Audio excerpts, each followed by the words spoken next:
Well, I was kind of overwhelmed getting, off the streets and back into treatment, and I had quite a few appointments that were stacked up, and I remember leaving LBJ for an oncology appointment, and I lost the urine container and stuff they needed for a test to be done. And after I did that, I couldn't get anything done. I couldn't get the equipment back.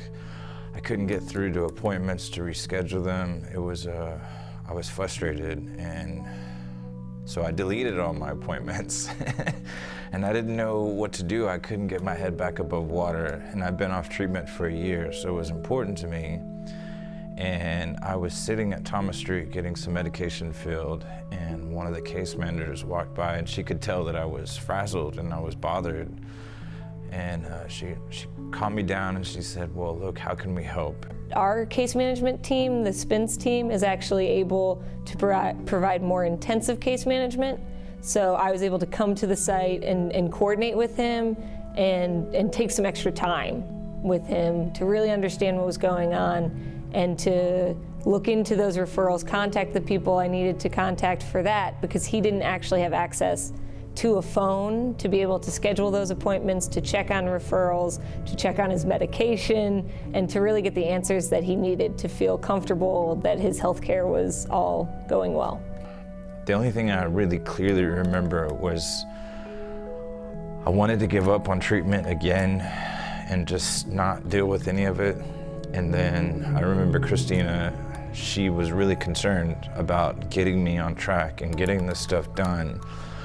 And knowing that someone like her or any staff or anybody other than myself cared that much about me taking care of myself encouraged me to press through everything I was going through and accept the help that she was giving and take care of myself.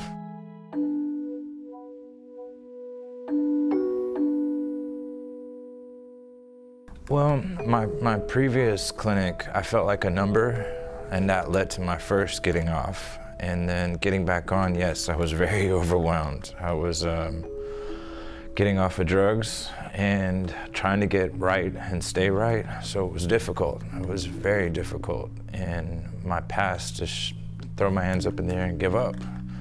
David originally didn't feel comfortable necessarily asking for help. And that's why he got into the situation in the pharmacy. He was getting overwhelmed. It was way too much for him to handle, and that's understandable, because when he told me about it, I was like, let's slow down and maybe map this out, because it's a lot of moving pieces. But once he understood that, that's what I'm here for. I'm here to help you. I'm here to untangle this with you so that you can get the best care. I think it's that building of trust that allows people to tell you what's really going on in their life.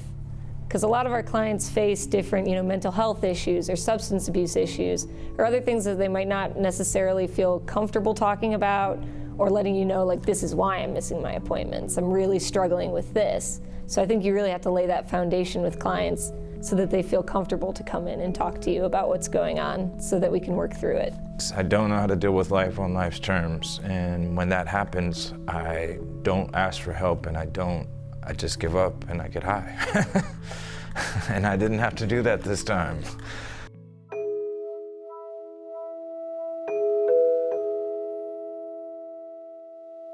We also spend a lot more time with our patients one-on-one, really getting to know them so that we can see what kind of barriers they personally might face within the clinic and with the system, and what's gonna stop them from coming in for care.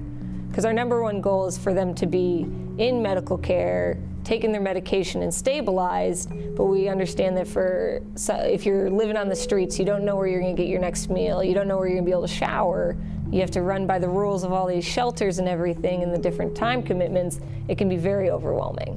So it's harder to think on the next level when you're trying to take care of your basic needs.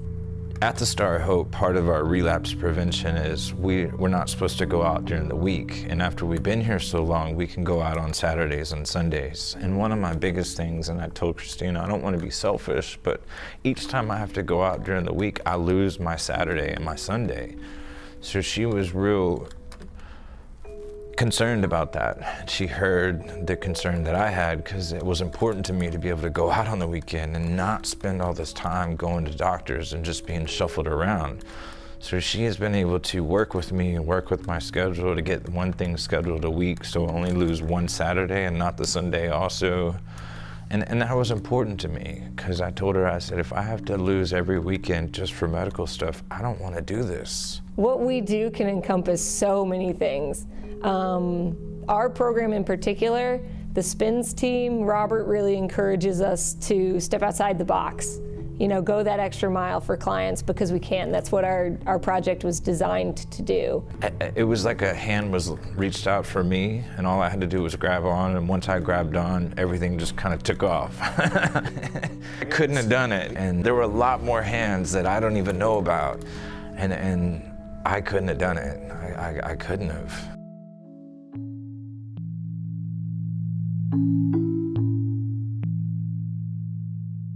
The previous clinic I was at, I felt like a number.